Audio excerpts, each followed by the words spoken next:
Hi, and welcome back to part two of Perceptions, Seeing the People of Addiction. We're trying to understand the causes and behavior of someone suffering from substance use disorder. And so this part is going to focus on things that we can do to improve the systems in place and how possibly business owners can get more involved in helping these people. So first of all, we're going to do a little review of what we covered last time. Again, my name is Jeremy Jones, CEO, owner of Triple J's Cannabis and Collective.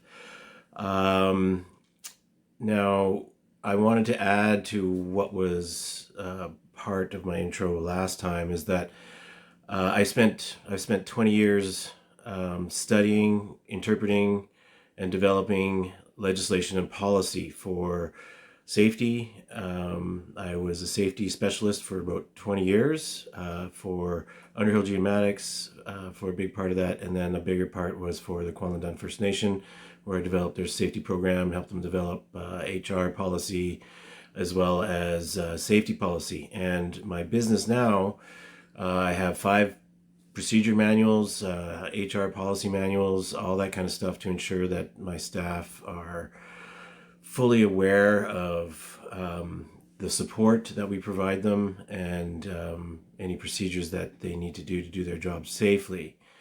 And I think that's relevant to this next part, which allows me to discuss things like, the systems that are in place when it comes to health and safety, particularly. And just wanted to add that, as well as, I briefly mentioned my stepfather passing 6 months after my sister.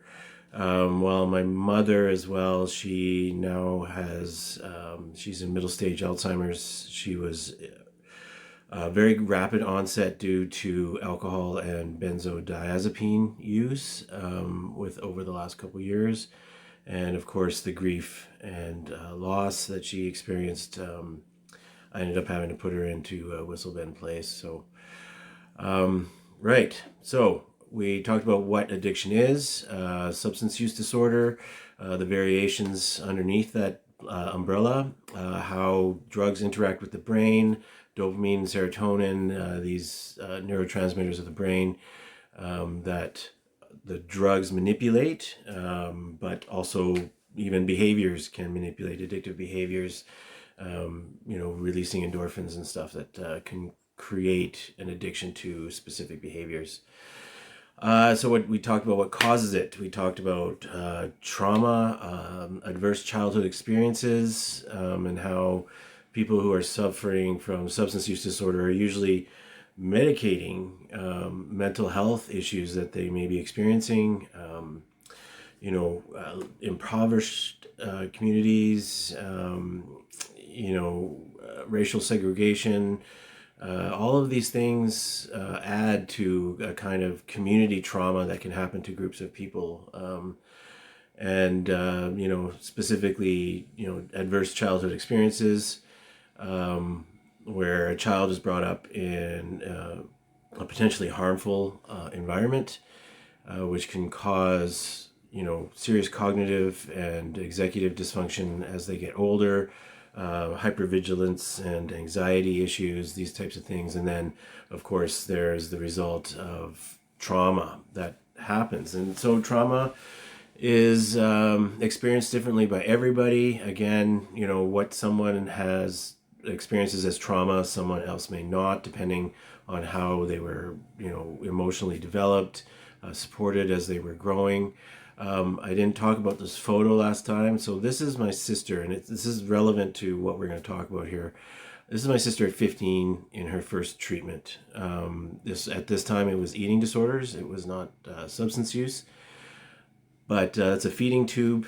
She was in a hospital for weeks, trying to put on weight and that sort of thing. And this is where she, started the prescription medications at the handful. It was near the end. She was up to 20 pills a day. It was pretty sad. And my sister would go through treatment no less than 9 times, whether it was for eating disorder, for substance use. She, we'll talk more in depth about the process that happened there, but the unfortunate thing was that she kept having to return to the abuse that she was suffering at home. And so this is where the relapse and lapse can happen.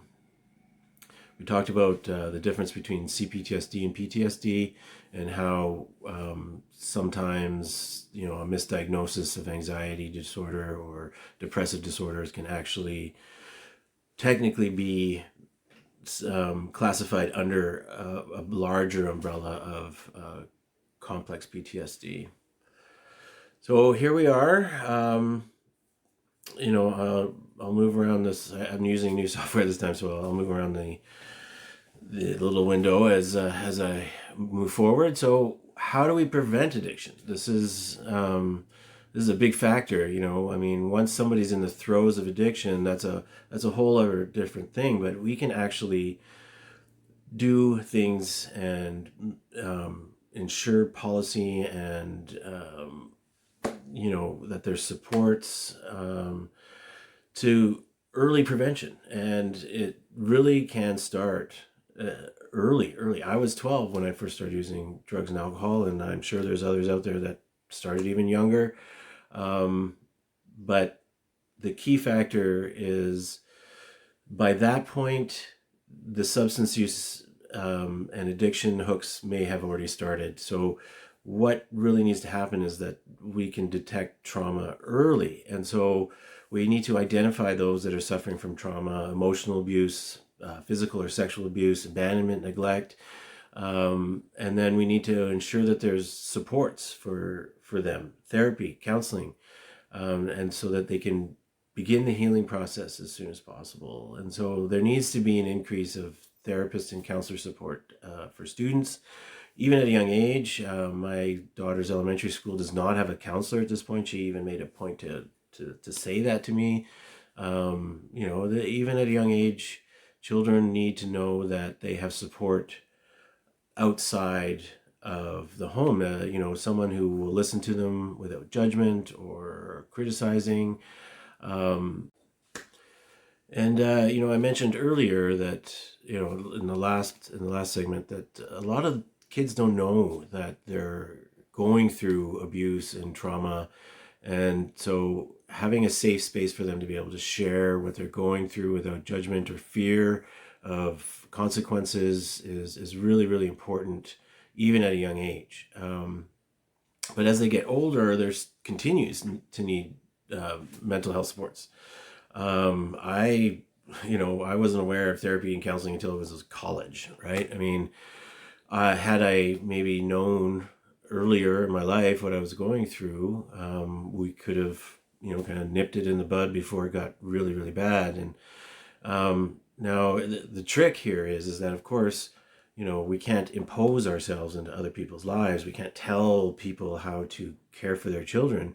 We can guide them, provide them with, information, but often, again, it's this cycle where, abuse is generational. The parent learned from their parent, and they're, now doing it to their own children. So sometimes they're unaware that what they're doing is harmful. And so if we can detect these mental health issues in children early, we can get it before it turns into a substance use disorder. So again, if they're medicating themselves early in their lives because drugs and alcohol make them happy, that is when the addiction really starts to entrench itself. For so long we've sheltered children and teens and stuff from really truly understanding mental health issues. Right now, most of our kids are learning these things from places like TikTok and YouTube. And while it's important to have information out there, it has to be legitimate information. Like, we have to ensure that it is qualified and educated information, and they're not getting the wrong information from the wrong places. So making sure in schools that we have even as early as junior high school, that we have maybe some mental health training or substance use training, teaching kids how drugs work on the brain. It could be part of a biology curriculum at school as early as junior high school. And knowledge is the key. I mean, for me to get sober, like I said, I'm a man of science, and reading the research and the papers and the essays and the articles that are out there empowered me to know what was going on inside my body and know what was happening, and so that I could counteract that with knowledge. And so ensuring our kids know the truth, the science, and understand how the chemicals work in the body. This is really important even at a young age. So, and now we'll talk about why, how do we help those who are already addicted? Now, unfortunately, the war on drugs, the failed war on drugs, really kind of tainted generations of people against the truth of what addiction is. Governments provided all this negative information, how, drug users are criminals and it's their fault and they need to be locked up. This is the wrong information that was provided for decades and decades. And so unfortunately, a lot of these people their minds are set and they're not going to change, even with new information. There's too much, cognitive dissonance when they're provided this new information of how the science of how addiction works. And so there needs to be more education out there. And so while hopefully some of these people potentially change their mind, we need to get new minds. We need to get them young. We need to, with the younger generation, and to really educate them about how addiction affects us, and as well as mental illness. And again, I keep using my family as an example because I don't want to assume or presume to talk for other people, especially First Nations and residential survivors, and that sort of thing. So I have to kind of use my experience to relay the pertinent information that we're discussing and use myself as an example. So my parents suffered from mental illness, so they weren't aware of what they were doing. And there's blame and forgiveness. We can talk about that as well. But they weren't aware of what they were doing either. And so, educating people more about mental illness, negative behaviors and trauma, that sort of thing would be vital. And when it comes to addiction and substance use, hopefully now that's changing, but a lot of doctors and nurses aren't really trained to know the science of addiction.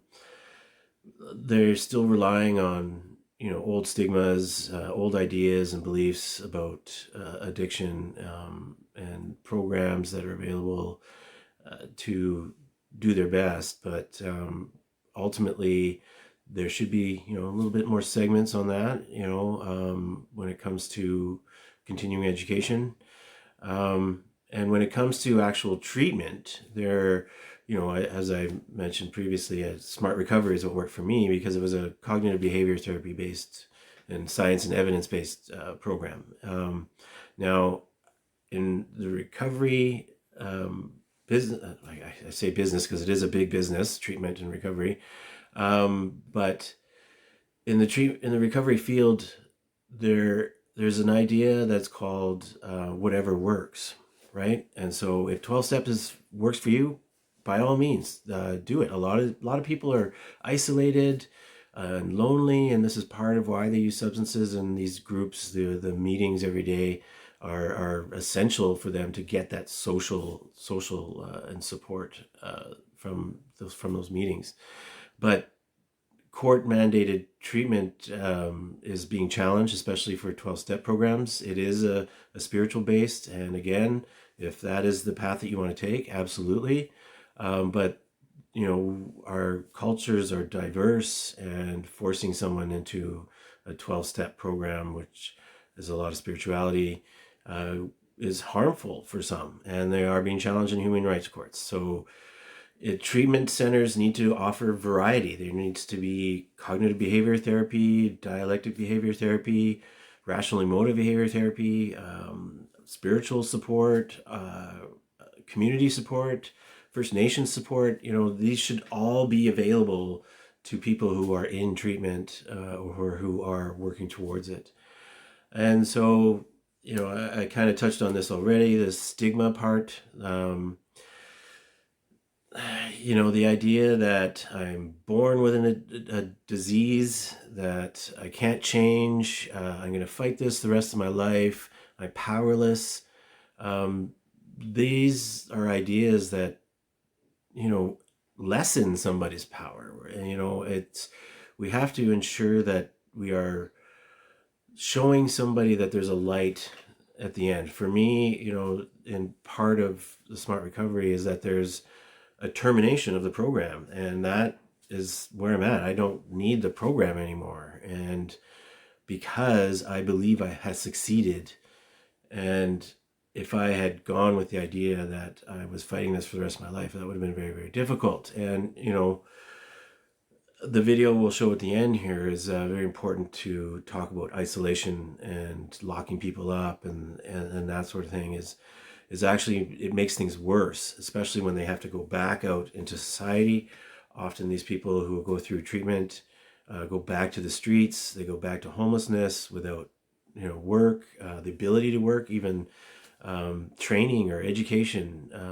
So they're kind of lost and left to their own devices. And again, if we're talking about how the chemicals work on the brain, it's the only thing that makes them happy, right? So they're not thinking about how awful, their days are. And critical here is abstinence-only policies needs to stop. We're talking about how these people, we as substance use users, are using drugs and alcohol as a medication, a form of medication, and to demand that somebody stop using before they can even get help is terrifying. Not only is it terrifying, but often users will ramp up their use before that day when they have to quit and before they go into the program. And that increases the tolerance level and causes more severe withdrawal symptoms when they finally get the help. Now, again, I keep referring to the Smart Recovery because it's what I know, and it's what I worked with, and it has the policy where people can come to the program while they're still using, as long as they're not disruptive, because these people need their help while they're using, not when they're not using, because when they're not using, then they're in emotional turmoil, they are struggling with all kinds of mental health issues on top of it. So it's hard to teach them to quit when you force them to do it already. And when we start calling them junkies and addicts and you're an alcoholic, I mean, as soon as somebody labels you an alcoholic, people treat you differently, you think of yourself differently, opportunities disappear. There's all kinds of issues with these labels, and if you tell somebody that they're a junkie long enough, they're going to believe it.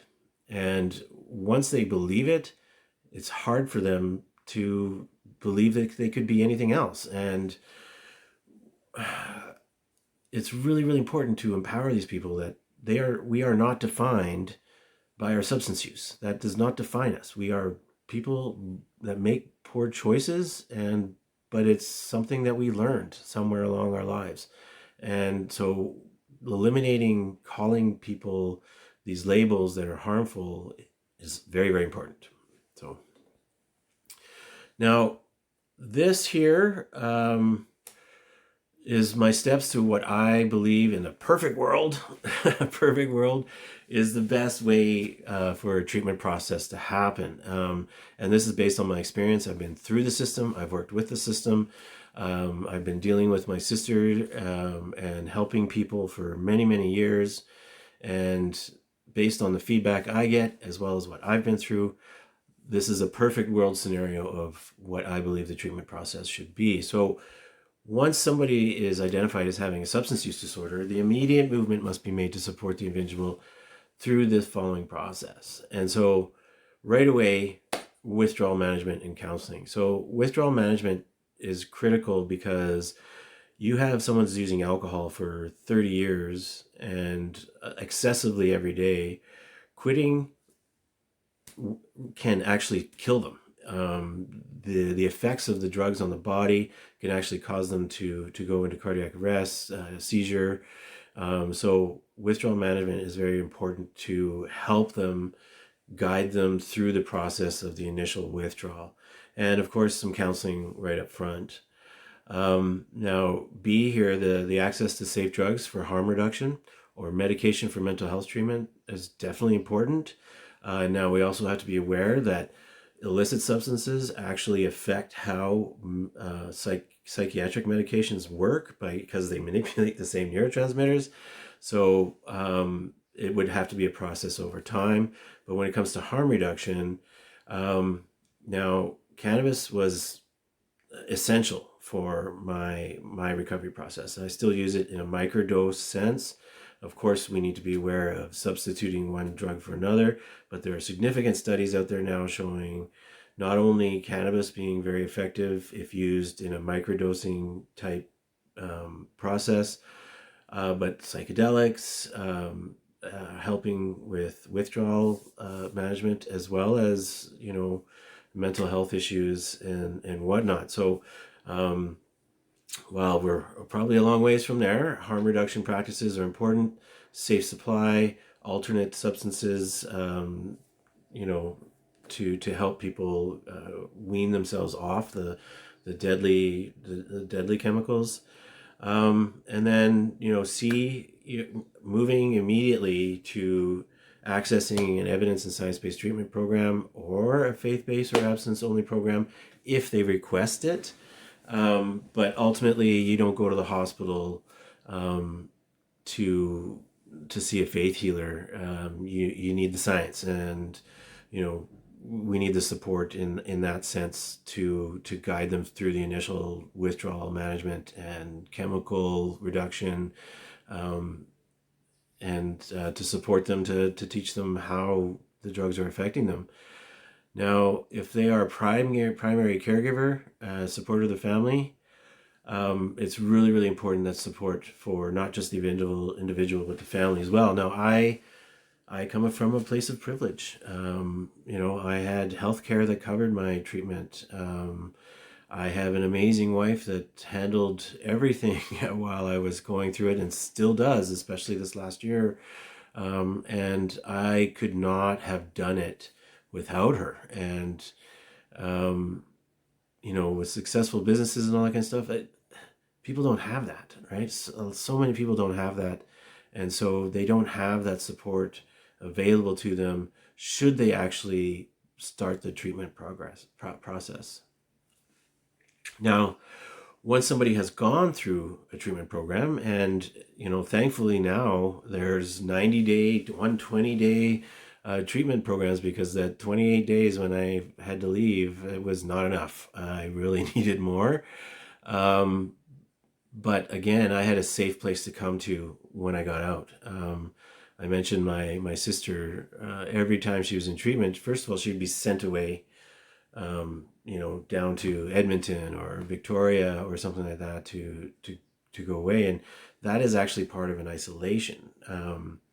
There needs to be more nearby treatment centers so people can be near their families, their supports that are local, and just know that there's a safe place for them to go afterwards. A recovery home, it needs to be available to those that need it.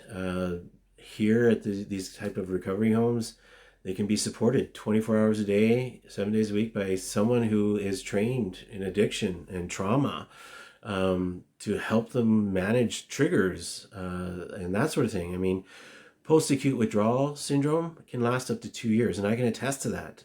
So when you're using a drug, or for me, alcohol, for so long to manage your emotions, right? So emotions up, down, happy, sad, angry, whatever. Alcohol and drugs put a false boundary on that. So, when you're angry, you have some drinks or you use some drugs, and all of a sudden I'm happy now.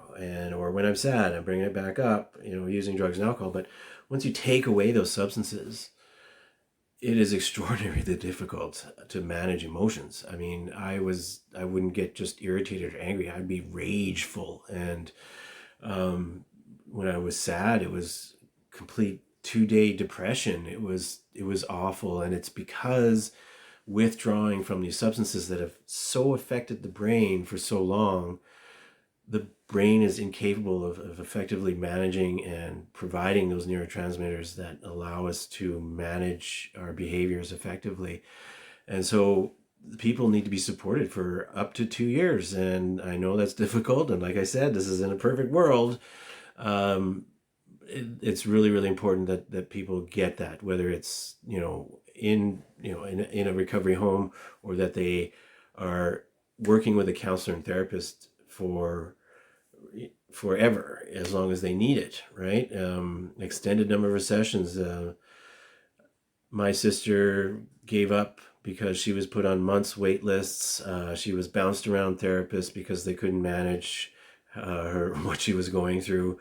And so she had to repeat over and over again the same trauma that she was going through, with no real direction and no progress. And so she became very jaded with the system, and that's understandable. I mean, again, we came from a place of privilege where, we could afford to go to these places. And so there needs to be subsidies or payments or supported from the healthcare program that allows people to get the mental health support just as much as they need the physical support. And so when you have somebody who at the age of 15 is already starting treatments and therapy and counseling, being labeled a junkie, and they're depressed and they're anxious and all these types of things, there's no focus on living.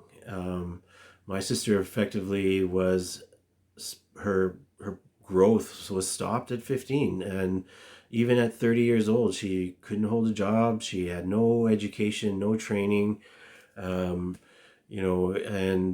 she struggled to maintain a job, to pay rent, to live on her own. She was so lonely all the time,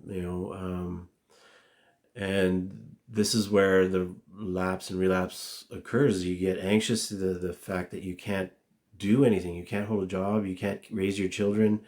And so there needs to be effective training. And there's a program out there that's beginning called We See You. And it's really, really important and needs to be supported, because that's what they're going to do, is they're going to take these people that are suffering and support them, to train them in finance management and writing resumes and cooking and cleaning and how to effectively manage their lives. And that is really, really important, because again, a lot of these people just their whole lives have been trauma and addiction, and they don't have the skills to live their lives when they get sober. You have to remember that using and drinking and using drugs takes a significant portion of time. It can be days. And so now when you take that away, what do you do with that time? These people need to be engaged: music, therapy, art, on the land, hiking, and they need a vital, absorbing, creative interest to take up that time. And so these are all things that need to be managed and taught to individuals that are going through treatment. So continued follow-up. This is the most important part. My sister would go into treatment, and then she would be thrown back into the traumatic and abusive home that she was suffering in, and then she would be abandoned if she was too much. She would be sent off somewhere, and she just never had the continued follow-up, and it was just a repeated cycle of relapse and treatment, and it was very, very hard. The suicide threats and the middle of the night phone calls, and it was really, really difficult for the rest of us. And as much as I knew, it was so hard to help her because she just didn't have that continued follow-up and support that I had. So what can we do as business owners? This is a tricky one, right? I mean, as a business owner, I ensure that my staff are very well trained. First aid, we have naloxone training for staff. They've actually saved 2 lives out on the street in front of the building. We have naloxone kits, and we took the drug testing kits as well. And having policy to support staff as well, because it's not just the people on the streets that are suffering. We have staff that are struggling as well, and we have to ensure that we are supporting staff, having healthcare programs that allow them to get therapy if they need it, or counseling, that can support them for long-term or short-term disability coverage if they need to go into treatment, these types of things. But really having those policies, especially substance use policies, harassment and violence in the workplace policies, making sure that staff know that they're supported, that we're coming from a place of compassion, and that they can then be compassionate for others. But we still have zero tolerance. I may own a cannabis store, but my staff are still not allowed to use cannabis at work. I mean, it's illegal under the workers' compensation to be impaired at work and in any form, including prescription medications. So making that very clear for staff, but also showing that you will support them if it comes to the point that they do have a substance use disorder. But one thing I very, very much stress is that it's not their responsibility to manage these difficult people. And while I educate them to understand what may cause this person to behave in a negative way and why they are so impaired, it's not their job to, manage them effectively. We have a policy of, if they become abusive, that the RCMP is called. We do not, manhandle them or try to remove them physically.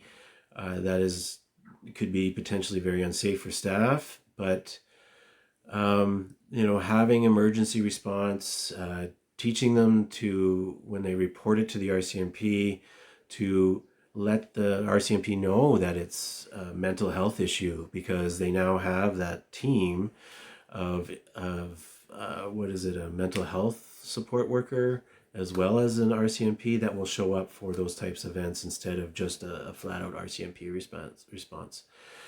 And so, we have to understand and see these individuals as people. And while we can blame them for some of the poor choices they make, they're not at fault for who they are. A great book. It was an Oprah Winfrey and another psychologist, and a psychologist, I can't remember, but the book is called What Happened to You? And so it talks about childhood trauma and how it affects our adult behaviors. And instead of asking what is wrong with you, we should be asking what happened to you. Because a lot of these people, they're not criminals. They're not junkies and addicts. They're people, and they're suffering, and they're hurting, and the drugs are doing such damage to their brains, and that they do things that they normally wouldn't do. And we can teach them to do better. We need to rehumanize. These people are feeling dehumanized. You know, you see in chats and stuff where let them die on the streets, let the drug dealers kill them. I mean, these are terrible, terrible things to say. But because these people are worth something, I mean, it's so hard to watch and listen to how people just dismiss people suffering from substance use as garbage, and it's just the wrong thing to do. So this is the video part. This video pretty much changed my perspectives on addiction as I saw it early in my recovery, and I hope that you enjoy it. So thank you for watching. I'll check in after the video. Example, break your hip, you'll be... What causes, say, heroin addiction? This is a really stupid question, right? It's obvious. We all know it. Heroin causes heroin addiction. Here's how it works. If you use heroin for 20 days, by day 21, your body would physically crave the drug ferociously because there are chemical hooks in the drug. That's what addiction means. But there's a catch. Almost everything we think we know about addiction is wrong.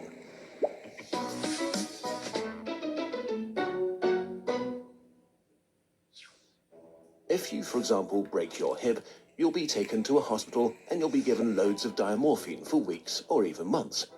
Diamorphine is heroin. It's in fact much stronger heroin than any addict can get on the street because it's not contaminated by all the stuff drug dealers dilute it with. There are people near you being given loads of deluxe heroin in hospitals right now. So at least some of them should become addicts. But this has been closely studied. It doesn't happen. Your grandmother wasn't turned into a junkie by her hip replacement. Why is that? Our current theory of addiction comes in part from a series of experiments that were carried out earlier in the 20th century. The experiment is simple. You take a rat and put it in a cage with 2 water bottles. One is just water, the other is water laced with heroin or cocaine. Almost every time you run this experiment, the rat will become obsessed with the drugged water and keep coming back for more and more until it kills itself. But in the 1970s, Bruce Alexander, a professor of psychology, noticed something odd about this experiment. The rat is put in the cage all alone. It has nothing to do but take the drugs. What would happen, he wondered, if we tried this differently? So he built Rat Park, which is basically heaven for rats. It's a lush cage where the rats would have colored balls, tunnels to scamper down, plenty of friends to play with, and they could have loads of sex. Everything a rat about town could want. And they would have the drugged water and the normal water bottles. But here's the fascinating thing. In Rat Park, rats hardly ever use the drugged water. None of them ever use it compulsively. None of them ever overdose. But maybe this is a quirk of rats, right? Well, helpfully, there was a human experiment along the same lines, the Vietnam War. 20% of American troops in Vietnam were using a lot of heroin. People back home were really panicked because they thought there would be hundreds of thousands of junkies on the streets of the United States when the war was over. But a study followed the soldiers home and found something striking. They didn't go to rehab. They didn't even go into withdrawal. 95% of them just stopped after they got home. If you believe the old theory of addiction, that makes no sense. But if you believe Professor Alexander's theory, it makes perfect sense. Because if you're put into a horrific jungle in a foreign country where you don't want to be, and you could be forced to kill or die at any moment, doing heroin is a great way to spend your time. But if you go back to your nice home with your friends and your family, it's the equivalent of being taken out of that first cage and put into a human rat park. It's not the chemicals, it's your cage. We need to think about addiction differently. Human beings have an innate need to bond and connect. When we are happy and healthy, we will bond with the people around us. But when we can't, because we're traumatized, isolated, or beaten down by life, we will bond with something that gives us some sense of relief. It might be endlessly checking a smartphone, it might be pornography, video games, Reddit, gambling, or it might be cocaine. But we will bond with something because that is our human nature. The path out of unhealthy bonds is to form healthy bonds, to be connected to people you want to be present with. Addiction is just one symptom of the crisis of disconnection that's happening all around us. We all feel it. Since the 1950s, the average number of close friends an American has been steadily declining. At the same time, the amount of floor space in their homes has been steadily increasing. To choose floor space over friends, to choose stuff over connection. The war on drugs we've been fighting for almost a century now has made everything worse. Instead of helping people heal and getting their life together, we have cast them out from society. We have made it harder for them to get jobs and become stable. We take benefits and support away from them if we catch them with drugs. We throw them in prison cells, which are literally cages. We put people who are not well in a situation that makes them feel worse and hate them for not recovering. For too long, we've talked only about individual recovery from addiction. But we need now to talk about social recovery, because something has gone wrong with us as a group. We have to build a society that looks a lot more like Rat Park and a lot less like those isolated cages. We are going to have to change the unnatural way we live and rediscover each other. The opposite of addiction is not sobriety. The opposite of addiction is connection.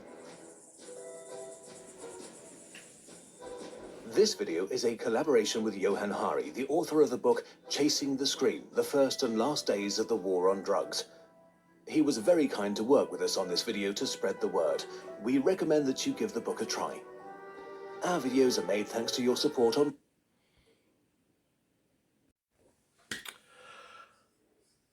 Well, that's my presentation, and I want to thank you for listening. Again, even with all my knowledge, I couldn't save my sister. As much as I'd like to think that, she died painlessly.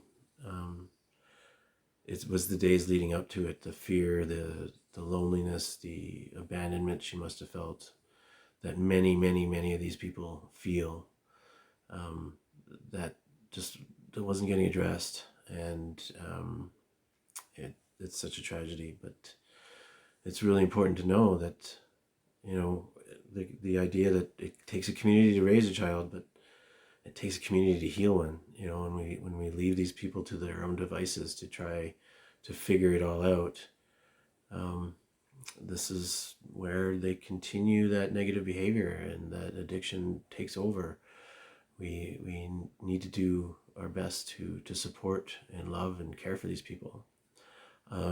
You can check out a number of articles I've written on my LinkedIn profile. I've written a number of articles related to recovery and trauma and abuse, and I do offer private consultation services through Triple J's, so feel free to contact me or Triple J's to set something up. So thank you again, and love each other and care for each other and lift each other up. Thanks.